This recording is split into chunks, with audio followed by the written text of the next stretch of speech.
Au Royaume-Uni, il y a des centaines d'équipes médicales prêtes à passer à l'action. Et elles doivent être sur les lieux d'une urgence en quelques minutes. Nous embarquons avec les services d'urgence britanniques qui vont nous conduire dans le feu de l'action pour sauver des vies. C'est au tour de Chris de partir sur le terrain. Ce véhicule rapide d'intervention permet d'emmener un ambulancier sur les lieux d'une urgence en quelques minutes.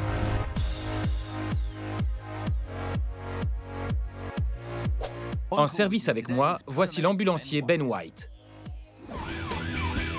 Et on vient de recevoir un appel. Nous sommes appelés pour une dame qui est tombée et s'est déboîté l'épaule.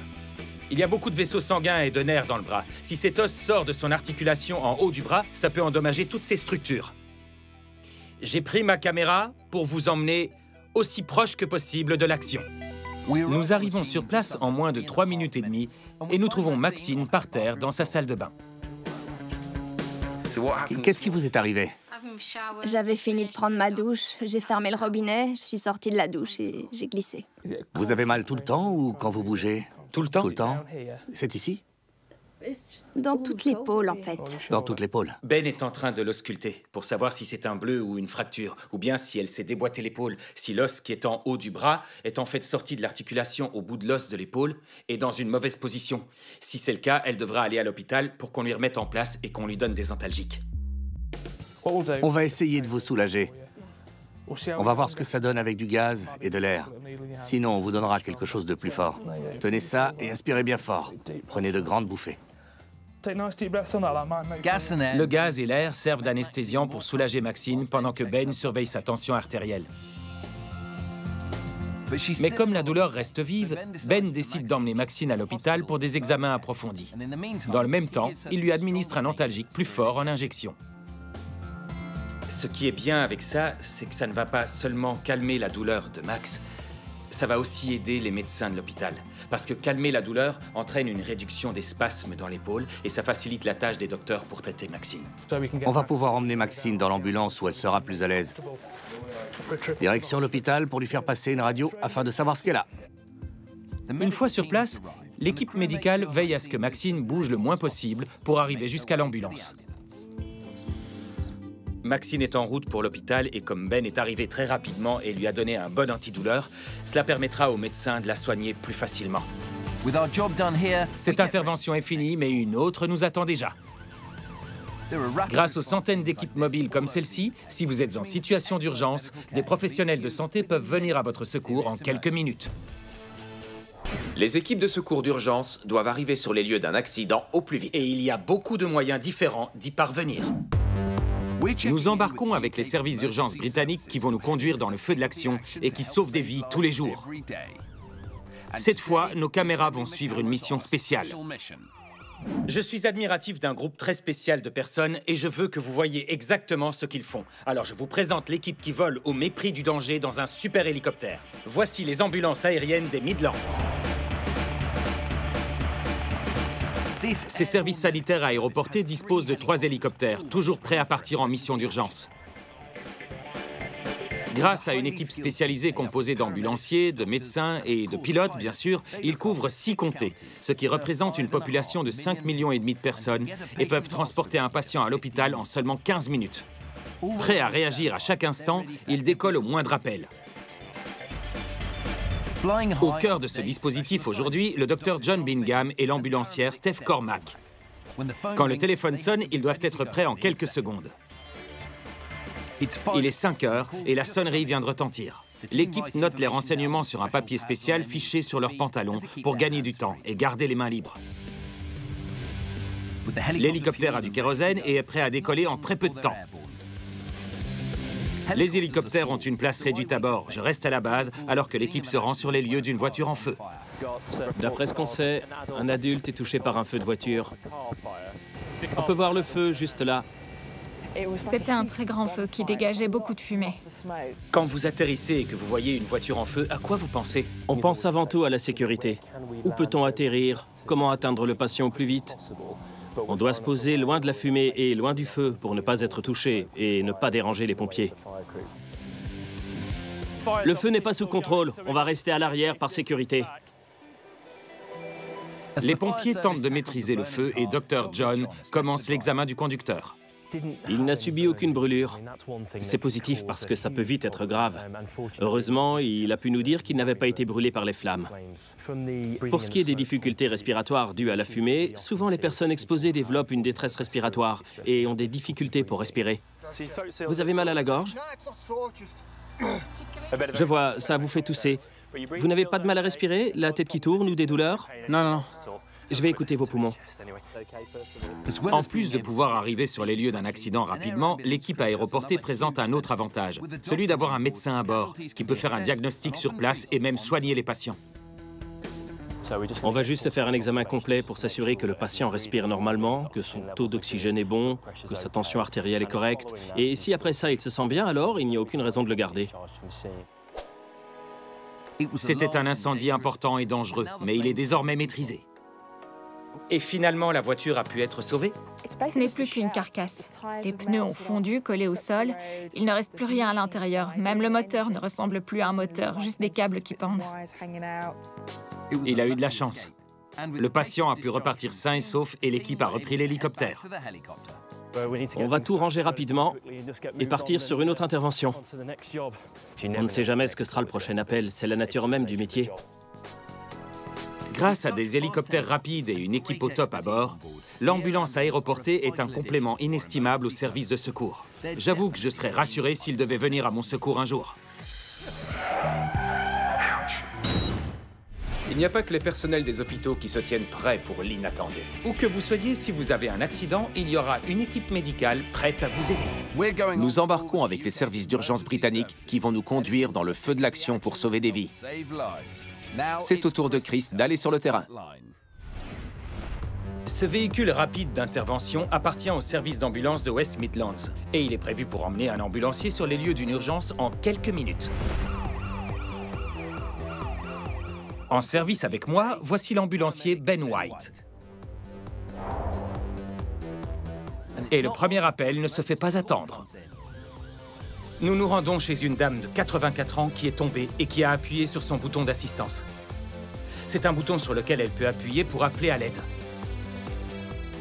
Pour le moment, nous n'avons aucune idée de ce que nous allons découvrir. Nous ne savons pas pourquoi elle a pressé le bouton. James a sa caméra et j'ai la mienne pour pouvoir vous emmener au cœur de l'action. Nous n'avons aucune idée de la gravité de la situation, mais Ben arrive sur les lieux rapidement, en 2 minutes et demie. Il est vital d'arriver sur place aussi vite que possible. Le patient pourrait être gravement blessé. Bonjour madame, c'est les secours. En entrant, on trouve Lottie qui est tombée par terre. Racontez-moi. Je suis allée jusqu'à la chaise, mais je l'ai ratée et je suis tombée. C'était une vraie chute? Vous n'avez pas fait de malaise avant? Non, Si? non. D'accord. Ben va maintenant examiner Lottie pour s'assurer qu'elle n'ait pas de lésions graves. Vous avez mal là? Non plus. Vous avez mal au dos? Non. Des douleurs dans les hanches peut-être? Non. On vous relève? Oui. On va vous soulever et vous installer dans votre fauteuil. Quand vous tombez, vous vous relevez facilement. Mais en vieillissant, les muscles s'affaiblissent et il est plus difficile de se déplacer. Comment vous vous sentez? Je me sens bien. Pas de vertige? Non. Ben va l'ausculter afin de s'assurer que la seule chose à faire, c'est de la remettre dans son fauteuil et qu'elle soit en bonne santé. D'après ce que je vois, tout va bien. Votre tension est bonne. Vous n'êtes pas blessé visiblement. On a examiné Lottie et tout a l'air normal. Elle a des aides à domicile qui passent 4 fois par jour et dispose d'un médaillon d'alarme. Donc, si elle ne se sent pas bien ou si elle a un problème, on reviendra. C'est une bonne nouvelle pour Lottie, mais elle se fait rouspéter par son amie Anne. Elle me gronde. Je te gronde parce que t'aurais pas dû te lever de ta chaise. On n'est jamais trop âgé pour se faire gronder. Ça m'arrive encore de me faire gronder. Lottie, on va vous laisser maintenant. D'accord. Portez-vous bien. Si quelqu'un tombe et que personne n'est là pour l'aider, au bout d'à peine quelques heures, ça peut devenir très sérieux. Heureusement, Lottie a un bouton autour de son cou, ce qui nous a permis d'être là en quelques minutes. Ben l'a assise dans son fauteuil et maintenant elle sourit. C'est une bonne résolution. Grâce aux ambulanciers comme Ben, qui se rendent rapidement sur les lieux, des professionnels de santé arrivent à votre secours en quelques minutes. Il n'y a pas que les services d'urgence des hôpitaux qui gèrent les situations inattendues. Des équipes d'experts dans tout le Royaume-Uni sont prêtes à agir. Nous embarquons avec les services d'urgence britanniques qui vont nous conduire dans le feu de l'action pour sauver des vies. C'est au tour de Xand d'aller sur le terrain. Ce véhicule rapide d'intervention appartient au service d'ambulance de West Midlands. C'est l'un des 800 véhicules au service de 5 millions de personnes. Et aujourd'hui, vous serez de garde avec moi pour découvrir ce que ça fait d'être l'un des premiers sur les lieux d'une urgence. Ce service d'urgence est opérationnel et répond à l'aide 24 heures sur 24. Si vous avez un accident, ce sont eux qui viennent à votre secours. En service avec moi, voici l'ambulancière Jan Van. Alors, puisqu'il se passe beaucoup de choses et très vite, James est en train de filmer et j'ai moi aussi une caméra pour que vous soyez au plus près de l'action. Ce service reçoit des milliers d'appels d'urgence. Jan, à elle seule, peut réaliser 20 sorties par jour. On vient d'être appelé pour une intervention. Nous rejoignons une femme de 83 ans qui a fait une chute. Elle est blessée au visage, c'est tout ce qu'on sait pour le moment. Normalement, les médecins comme moi ne voient des patients qu'à l'hôpital, quand ils ont déjà reçu des soins. On nous explique tout ce qui leur est arrivé, mais il faut réagir rapidement quand on est le premier sur les lieux d'un accident. Pendant toute la durée du trajet, on essaie de réfléchir aux premières actions à effectuer. Et c'est ce que Jan sait parfaitement faire. Nous arrivons seulement 5 minutes après l'appel et je repère notre patiente, Olive, avec un pompier qui s'est arrêté pour l'aider. Bonjour Olive, je m'appelle Janice, je suis ambulancière. La première chose que fait Jan, c'est de découvrir si cette dame sait où elle se trouve, si elle est consciente, si elle saigne, comment est son pouls, sa tension artérielle et toutes ces informations aident Jan à savoir comment s'occuper d'elle. Vous n'avez pas mal au dos là où j'ai appuyé? Non. Non? Je vais vous redresser un peu pour examiner votre tête, d'accord? Vous ne vous êtes pas raté. Comment vous sentez-vous? Je vais bien, mais j'ai trébuché sur le trottoir. Ce qui fait plaisir à voir, c'est que Olive parle. Elle sait qui elle est et où elle se trouve. Tout ça est vraiment rassurant. C'est une très bonne nouvelle. Vous avez très mal au visage? C'est douloureux. Sa joue est abîmée et elle a un vilain bleu sur le côté du visage et une coupure sur le nez. Elle n'a pas perdu connaissance, donc sa blessure à la tête n'est pas très inquiétante, mais on va lui faire passer une radio du visage pour s'assurer que rien n'est cassé. Vous avez un bel hématome au visage. On va vous conduire à l'hôpital pour vous faire examiner et faire une radio de la joue. Une ambulance emmène Olive pour des examens complémentaires à l'hôpital. Si vous avez des douleurs en marchant, dites-le. Ce qui est vraiment rassurant, c'est de voir qu'Olive est capable de marcher jusqu'à l'ambulance toute seule. C'est un très bon signe. C'est très important que les ambulanciers et les premiers secours soient arrivés aussi rapidement. Elle est montée dans l'ambulance, ils vont l'emmener à l'hôpital. Nous devons donc reprendre la voiture et nous préparer pour la prochaine intervention. 5032, prochaine intervention reçue, terminée. On a déjà une nouvelle mission? Oui. Grâce aux centaines d'équipes mobiles comme celle-ci, si vous êtes en situation d'urgence, des professionnels de la santé peuvent venir à votre secours en quelques minutes. Au Royaume-Uni, il y a des centaines d'équipes médicales prêtes à passer à l'action. Et elles doivent être sur les lieux d'une urgence en quelques minutes. Nous embarquons avec les services d'urgence britanniques qui vont nous conduire dans le feu de l'action pour sauver des vies. C'est au tour de Xand d'aller au front. Ceci est un véhicule rapide d'intervention des services d'ambulance de West Midlands. Et les ambulanciers qui la conduisent sont de garde 24 heures sur 24, 7 jours sur 7 pour être toujours prêts à gérer les urgences. Jan, je peux mettre les gyrophares? Vas-y.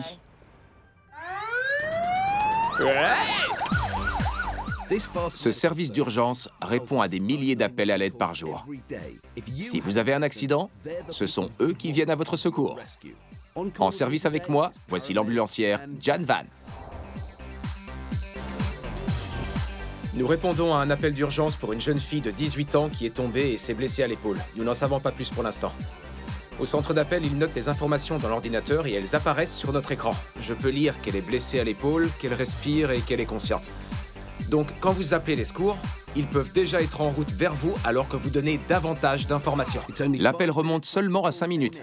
On est presque arrivé et ma caméra est prête à tourner, alors vous pourrez voir exactement ce qui se passe. Bonjour. La patiente s'appelle Saffron et son épaule la fait beaucoup souffrir. Je vais t'administrer du gaz et de l'oxygène. Mets ça dans ta bouche et inspire profondément. Après quelques bouffées de ce gaz, Jan parvient à examiner Saffron. Tu n'as pas perdu connaissance, si?